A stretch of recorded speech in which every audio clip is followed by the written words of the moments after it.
영국의 메이저라는 농장이 있습니다.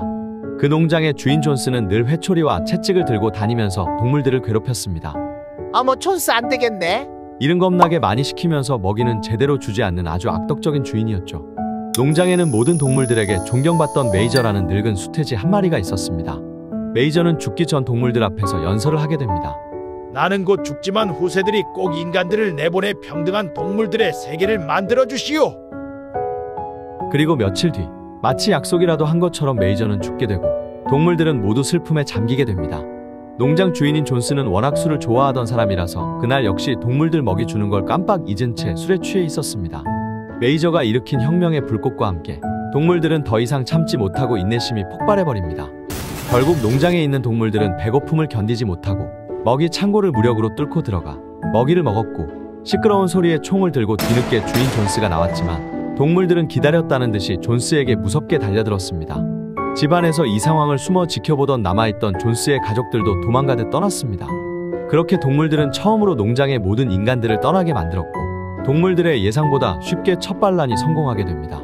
동물들은 메이저 농장을 동물농장이라 바꾼 뒤 7계명을 만들어 벽에 적어놓고 동물들 중에서 지능이 높은 편에 속한 돼지들이 다른 동물들에게 알려주었습니다. 7계명. 첫째, 무엇이건 두 발로 걷는 것은 적이다. 둘째, 무엇이건 네 발로 걷거나 날개를 가진 것은 친구이다. 셋째, 어떤 동물도 옷을 입어서는 안 된다. 넷째, 어떤 동물도 침대에서 자서는 안 된다. 다섯째, 어떤 동물도 술을 마시면 안 된다. 여섯째, 어떤 동물도 다른 동물을 죽여서는 안 된다. 일곱 번째, 모든 동물은 평등하다. 7계명은 간단히 말해서 동물들은 옷을 입어서도, 침대에서 자서도, 술을 마셔서도, 두 발로 걸어서도, 다른 동물들을 죽여서도 안 됩니다. 즉 우리 동물은 모두 평등하다는 내용입니다. 알파벳의 A 이상도 익히기 어려웠던 다른 동물들이 7계명을 외우는 걸 어려워하자 돼지들은 딱 한 줄로 7계명을 정리해줍니다. 네 발은 좋고 두 발은 나쁘다. 그렇게 농장은 동물들 중에서 가장 똑똑했던 돼지들을 중심으로 평등하게 운영이 되었습니다. 하지만 그중 죽은 메이저의 뒤를 잇는 수태지 2명이 있었는데, 하나는 덩치가 크고 계략적인 나폴레옹이라는 돼지와 덩치는 나폴레옹보다 작았지만 똑똑하고 말재주가 좋은 스노볼이라는 돼지였습니다. 말재주가 좋은 탓에 다른 동물들이 스노볼에게 힘을 실어주는 것 같은 느낌을 받자 나폴레옹은 스노볼의 의견이라면 듣지도 않고 반대하기 시작합니다. 그 두 돼지는 늘 서로 양보하는 법 없이 의견이 부딪혔습니다. 결국 농장의 동물들은 나폴레옹파와 스노볼파로 나눠져서 싸움이 벌어지는 일까지 생기게 됩니다. 인간들이 떠난 농장에는 그동안 수확하지 않아서 나무에 떨어져 있는 맛있게 익은 사과와 소젖들이 가득 있는 걸 다른 동물들이 보게 됩니다. 이제 우유랑 사과를 먹을 수 있는 건가? 하는 생각에 동물들은 기뻐하게 됩니다. 하지만 나중에 남은 사과와 우유를 돼지들끼리만 먹었다는 소문이 돌게 됩니다. 언변에 능숙했던 동물농장의 스피커, 스킬러라는 돼지가 다른 동물들을 불러놓고 말합니다. 동무들, 설마 돼지들끼리만 잘 먹고 잘 살자고 먹었을까요? 먹고 싶어서 먹은 게 아닙니다. 사실 우리 돼지들은 사과랑 우유를 싫어합니다. 우리는 두뇌를 써야 하기 때문에 영양분 섭취를 잘해야 하죠. 그래야 지도부가 더 튼튼해지고 농장이 잘 돌아가게 됩니다. 다시 인간 존스가 돌아오길 바라나요? 스킬러의 말을 잠잠히 듣던 동물들은 맞아요, 돼지들이 먹는 게 좋겠어요 라고 의견을 모았습니다. 늘 의견이 갈리던 나폴레옹과 스노볼조차도 돼지들이 사과와 우유를 먹어야 한다고 주장할 때만큼은 아무 이견이 없었습니다. 뭐야 이것들. 어느 날 스노볼은 농장을 위해 풍차를 지어야 한다고 주장합니다. 우리 풍차를 만듭시다. 지금 당장은 풍차 제 건으로 힘들지 몰라도 한번 만들어 놓으면 두고두고 우리를 편하고 풍족하게 만들어 줄 겁니다. 하지만 나폴레옹은 스노볼의 의견에 격한 반대를 보였습니다. 그렇게 두 돼지가 의견 다툼이 있던 참에 나폴레옹은 갑자기 이상한 소리를 내더니 사냥개들이 나와서 스노볼을 농장 밖으로 내보냈습니다. 그 뒤로 스노볼은 영영 돌아오지 못했고 동물농장은 나폴레옹의 단독 체제가 시작되게 됩니다. 그 뒤로 돼지들은 고묘하게 7계명을 하나씩 어기기 시작합니다. 다른 동물들은 돼지들에 비해 우둔했기 때문에 그를 읽지 못하는 동물들이 많았습니다. 돼지들은 으르렁거리는 개를 늘 옆에 데리고 다녔기 때문에 공포스러운 분위기를 조성하여 다른 동물들은 부정한 상황이 닥쳐도 억울함을 말하지 못했습니다. 돼지들은 나중엔 존스의 집에 들어가 집안에서 생활했고, 존스와 존스 가족들이 입던 인간의 옷을 입고 침대에서 잠을 자고 반란을 핑계로 동물들을 죽였습니다. 돼지들은 죄 없는 동물들 몇몇에게 스노볼과 작당한 혐의를 붙여 모두가 보는 앞에서 잔인하게 죽였습니다. 그리고 술을 마시고 이웃 농장 주인인 인간들과 거래를 하고 설상가상으로 나중엔 두 발로 걸으며 발굽엔 회초리를 끼우고 다녔습니다. 꼭 농장 주인 존스가 채찍을 들고 다닌 것처럼요. 결국 돼지와 사냥개들은 잘 살았지만 다른 동물들은 잠자는 시간을 빼고는 하루 종일 일만 하는 노예 같은 삶을 살았습니다. 배고프고 힘들었지만 동물들은 지금은 존스 시절과 다르게 자유가 있다고 생각하며 행복해했습니다.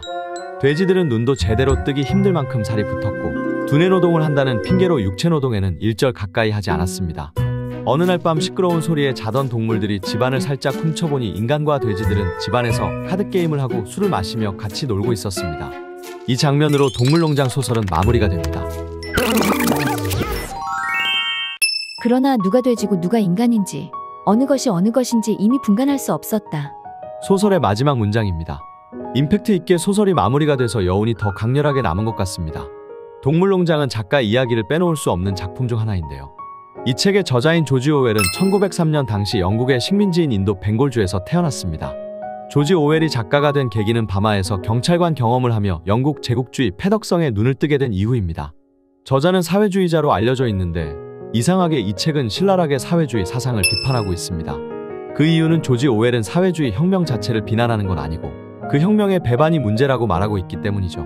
동물농장이 정치풍자 소설이다 보니 이 책의 재밌는 점은 동물들이 어떤 인물을 빗대어 표현되었는지 찾는 재미가 있습니다.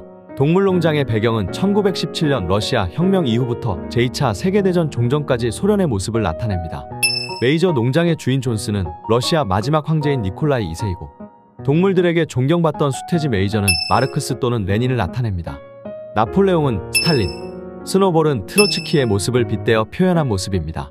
소설 속의 돼지들이 7계명을 어기고 다른 동물들을 죽이는 장면이 나오는데 만약에 인물들이 동물이 아닌 인간으로 이 소설을 나타냈다면 더 잔인하고 무서웠을 것 같습니다. 저녁 때 그들이 돌아와 보니 우유는 어디론가 사라지고 없었다. 돼지들이 자신들의 이익을 채우기 시작한 최초의 시점은 바로 여기인 것 같습니다. 돼지들은 두뇌 쓰는 일을 하니 우유를 먹는 건 당연하다는 듯이 뛰어난 언변으로 말하는 스킬러의 묘사를 읽을 땐 읽는 내내 저가 다 분하고 억울했던 것 같습니다. 썩어도 제대로 썩은 체제라는 생각이 들었고 저때 힘이 좀 있던 덩치 큰 말인 복서가 따졌으면 아마 나폴레옹과 돼지들의 독재 체제가 이루어지긴 힘들지 않았을까요? 권력 자체만을 목표로 하는 혁명은 주인만 바꾸는 것으로 끝날 뿐 본질적 사회 변화를 가져오지는 못한다는 것. 나폴레옹의 부하 스킬러가 계속해서 지금 우리의 생활은 나아졌다고 동물들에게 상기시킬 때 진정한 가스라이팅이라고 생각했지만 동물들은 실제로도 행복해했습니다. 하지만 제3자인 독자의 입장에서 볼 때 그저 주인의 대상이 존스에서 돼지들로 바뀌었을 뿐 존스 시절보다 더 나아진 건 없다고 생각합니다. 이 소설은 작가가 말하고자 하는 의미를 다 빼고 그냥 우화소설 그 자체로만 봐도 굉장히 재밌고 잘 읽히는 소설입니다. 작가가 말하고자 하는 속 내용을 살펴볼수록 작가가 얼마나 대단한 사람인지 감탄이 나오네요. 이 책은 사회주의 사상에서 아닌 건 아니라고 냉철하게 풍자하면서 구소련 정치체계를 비난하고 있고 더 놀라운 건 작가 조지 오웰은 사회주의자라는 점입니다. 이 책이 출판되기까지 많은 험난한 과정이 있었다고 합니다. 아마 정치풍자 요소가 있어서 그런 것 같은데. 동물농장은 1945년 출판되었는데 이미 그때 작가는 사회주의 사상의 문제점들을 알고 있었던 것 같습니다. 현재 사회주의 사상을 유지하는 국가가 점점 줄어드는 걸로 보았을 때 아직까지 이 고전이 명작이라는 평을 듣는 이유는 충분하다고 생각합니다. 돼지들이 7계명을 하나씩 어길 때 스킬러가 뛰어난 언변으로 말을 바꿀 때 돼지들이 옷을 입고 두 발로 걸으며 회초리를 들고 다닐 때 여러모로 참 충격적인 장면들이 많았던 책입니다.